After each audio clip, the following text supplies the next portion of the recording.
Welcome to Kavitha life ஸ்டைலுங்க. நம்ம கிராமத்தில் இயற்கையாகவே மருத்துவ செடிகளும் அதில் உள்ள பலன்களும் நிறையா இருக்குது. உங்களுக்கு இது தெரியுமா என்னன்னு எனக்கு தெரில.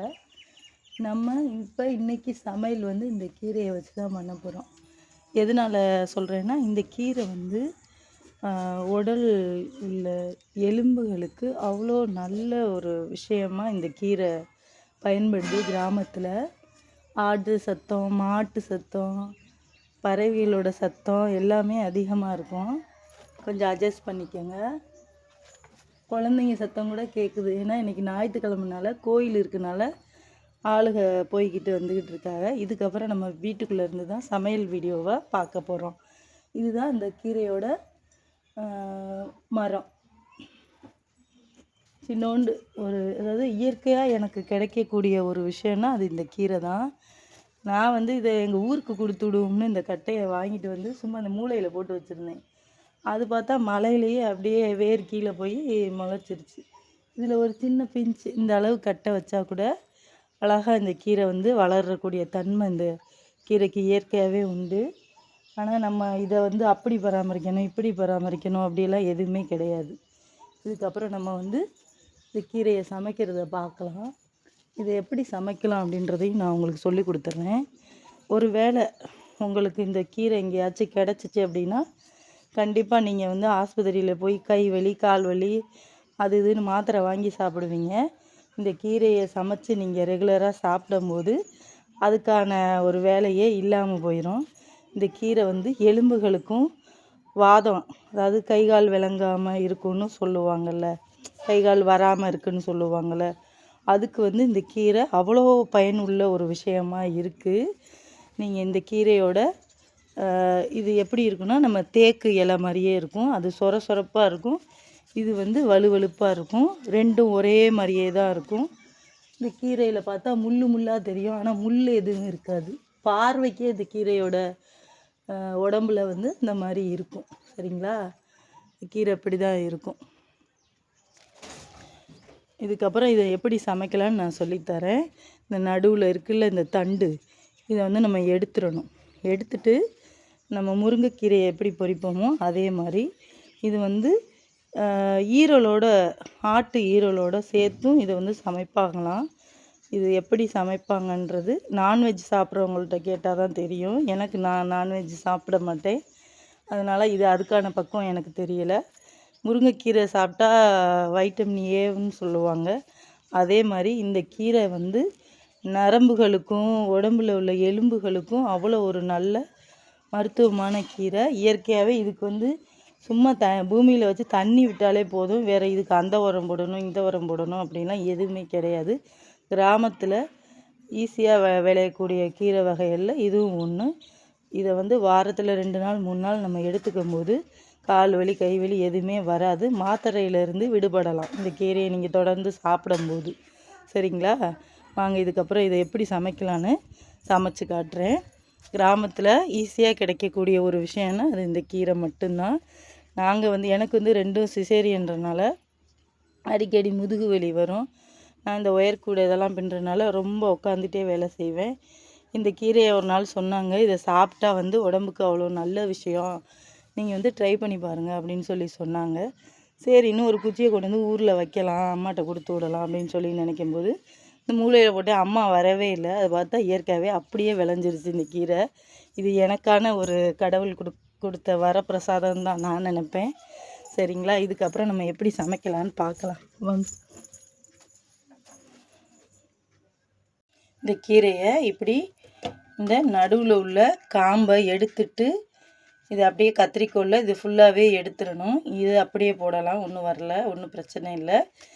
இந்த மாதிரி நறுக்கி இப்படி பொடி பொடியாக, எனக்கு அருகாமனையில் நறுக்க தெரியாதனால நான் கத்தியில் தான் நறுக்குவேன், இல்லைன்னா கத்திரிக்கோலில் கட் பண்ணுவேன். இதை அப்படியே அலசி எடுத்து இப்படி வச்சுக்கிடணும். இப்படி வச்சிடணும், இப்படி வச்சுக்கிறணும் தண்ணி இல்லாமல். அதுக்கப்புறம் இதுக்கோட தேவை வெங்காயம், கடுகு, ஜீரகம், உளுந்தம்பருப்பு, வரமிளகா, தேங்காய் பூ திருவல், தேவையான அளவு எண்ணெய், உப்பு, மஞ்சத்தூள், இதெல்லாம் எதுவுமே தேவையில்லை. இது மட்டும்தான் இதோட தேவையான பொருள். ஒரு கடாயை வச்சு அடுப்பை பற்ற வச்சுட்டு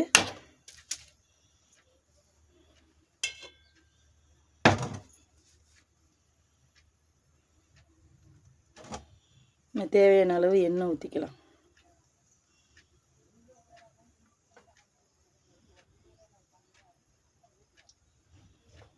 நல்லா கொஞ்சம் நிறையாவே ஊற்றிக்கலாம், ஒன்றும் பிரச்சனை இல்லை. இந்த கீரையை வயிறு புண்ணுக்கும் இந்த கீரையை பயன்படுத்துகிறாங்க. மூலத்துக்கும் இந்த கீரை வந்து அவ்வளோ ஒரு நல்ல விஷயம்னு சொல்கிறாங்க. கீரைக்கு பெரும்பாலும் கருவேப்பிலை போடக்கூடாது. எந்த கீரை நீங்கள் சமைச்சாலும் சரி கருவேப்பிலை சேர்க்காதீங்க, சேர்க்கக்கூடாது.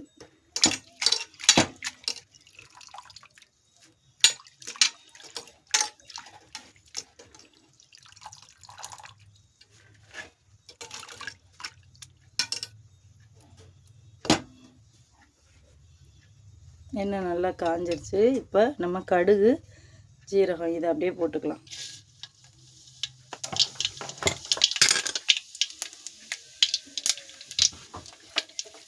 அப்படியே இது கூட நம்ம ஒரு 5 காஞ்ச மிளகாவை உடைச்சி போட்டுக்கலாம்.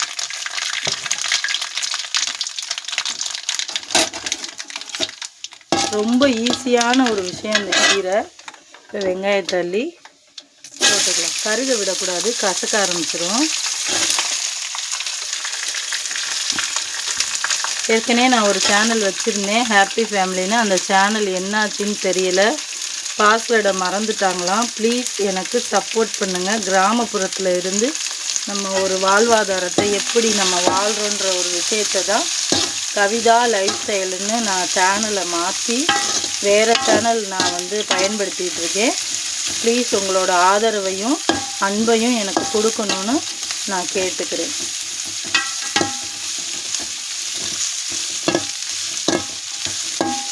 இதை நல்லா வதக்கிடணும்.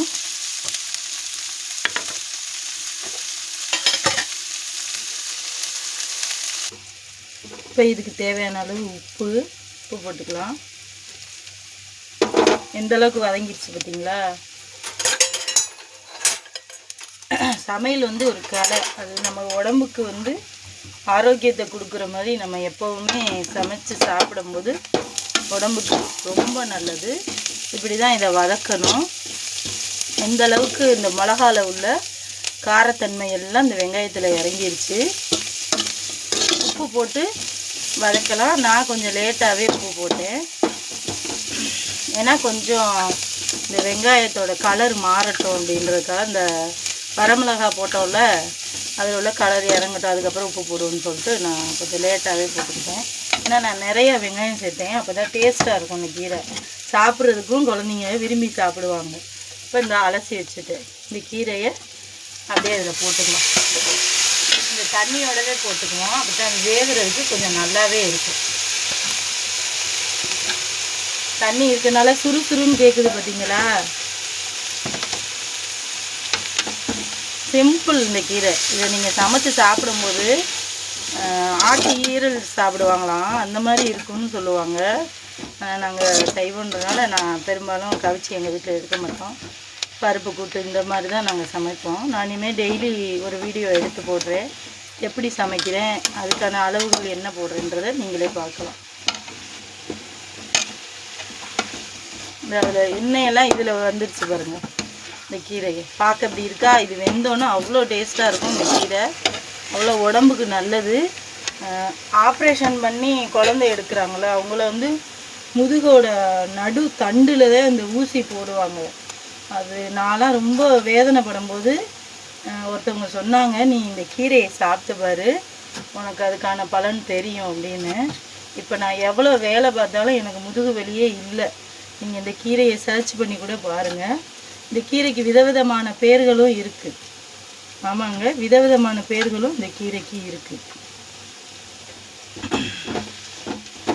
நம்ம சமைச்சு கண்டதையும் சாப்பிட்றோம், ஆனால் ஆரோக்கியம் என்னன்றது இப்போ யாருமே யோசிக்கிறது இல்லை. மாத்திரை வாங்கி சாப்பிட்டுட்டு போயிடலாம், இருக்க வரைக்கும் வாழலாம் அப்படின்னு நினைக்கிறாங்க. நமக்கு அப்புறம் நம்ம குழந்தைங்களுக்கு நல்ல விஷயத்த சொல்லி கொடுத்துட்டு போனாதான் அவங்களுக்கு ஒரு வலி வேதனை வரும்போது அம்மா இதை செஞ்சாங்களே, இதை சாப்பிட்டோமே அப்படின்ற எண்ணங்கள் அவங்களுக்கே உருவாகும். இது இப்போ என் பொண்ணுக்கிட்ட சமைக்க சொன்னால் கூட அவள் சமைச்சிருவா. இது எப்படி செய்யணுன்றது அவளுக்கும் தெரியும், நான் கற்றுக் கொடுத்துருக்கேன். கை கால் வலி, இப்போ நடந்து இங்கேருந்து 1 கிலோமீட்டர் நடந்து பஸ்ஸுக்கு போகிறோம். எங்களுக்கு கிராமத்தில் இருக்கிறனால ரோடு சரியில்லை, அதனால் கால் வலிக்கும்னு அழுவா. காலேஜ் போயிட்டு வரேன், அங்கேயும் நடக்கிறேன், இங்கேயும் வந்து நடக்கிறேன், என்னால் முடியலைம்மா அப்படின்னு சொல்லுவாள். அப்போ வாரத்தில் 2 நாள் 3 நாள் இந்த கீரையை சாப்பிடும்போது உடம்புக்கு சுறுசுறுப்பு தரக்கூடிய கீரைன்னு இந்த லட்சக்கட்டை கீரையை நான் சொல்லுவேன். இது சும்மா எடுத்து போட்டோம், அதை பார்த்தா நம்மளுக்கு இது கிடைக்கணும்னு கடவுள் வந்து விதிச்சிருக்காரு. அதனால் இந்த கீரை எங்களுக்கு கிடச்சிது. நாங்கள் சாப்பிட்றதும் இல்லாமல் நம்ம கடைக்கு வரவங்களும் இந்த கீரையை விரும்பி வாங்கிட்டு போவாங்க. அந்த கீரையில் உள்ள தண்ணியிலே பாருங்கள், இன்னும் தண்ணி இருக்குது. இது நல்லா வேகணும். உப்பு தேவையான அளவு போட்டிருக்கேன், பத்தலைனாலும் பரவாயில்ல, அப்புறம் போட்டுக்கலாம்.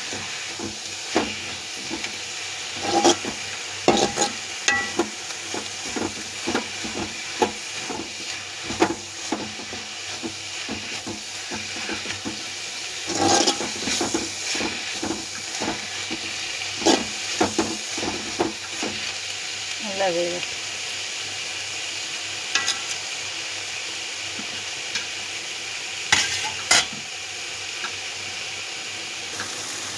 கீரை நல்லா வெந்துருச்சு.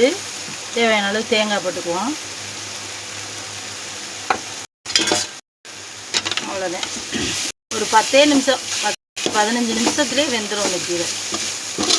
அவ்வளோதான். முருங்கைக்கீரையோட டாப் நாச்சாக இருக்கும் இந்த கீரை. ஃபேன் ஓடிக்கிட்டு இருக்கு, எங்கள் வீட்டில் இருக்க முடியலை. வேலை முடிஞ்சுங்க. அடுப்பையை ஆஃப் பண்ணிட்டேன். இதை அப்படியே மூடி வச்சுருவோம். அவ்வளோதான், வேலை முடிஞ்சு. கீரை பொரித்து முடிச்சாச்சு. இதை வந்து இப்போ எப்படி சாப்பிட்றதுன்னு நான் சொல்லித்தரேன். பாருங்க, கீரை உள்ளே வந்து வேக்காடாக இருக்கிறதுனால நான் வெளியில் வந்துட்டேன். கோயிலில் பாட்டு ஓடுது. இந்த கீரை வந்து நல்லா சாதம், குழம்பு வெஞ்சனம் அப்படியெல்லாம் எதுவுமே இது பண்ணக்கூடாது. நல்லா சாதம், சுடு சாதம், கால் வலி, கை வலி, இடுப்பு வலி எல்லாமே பறந்துடும். நல்லா சுட சுட கொஞ்சம் சாதம் எடுத்துக்கோங்க. இந்த கீரையை போட்டுக்கோங்க. ஒரு 4 உருண்டை. இதை வந்து நீங்கள் நிறைய சோறு வச்சுலாம் சாப்பிடக்கூடாது. ஒரு 4 உருண்டை இந்த கீரையை போட்டு அப்படியே பிசைஞ்சு சாப்பிட்ருங்க. அப்புறம் கொஞ்சம் லேட்டாக சாப்பிடுங்க வேணும்னா. அவ்வளோ ஒரு உடம்புக்கு நல்ல ஒரு விஷயம். இந்த வீடியோ பிடிச்சிருந்தா லைக் பண்ணுங்கள், ஷேர் பண்ணுங்கள், ப்ளீஸ் சப்போர்ட் பண்ணுங்கள். Okay bye. சப்ஸ்கிரைபும் பண்ணுங்கள். பாய்ங்க.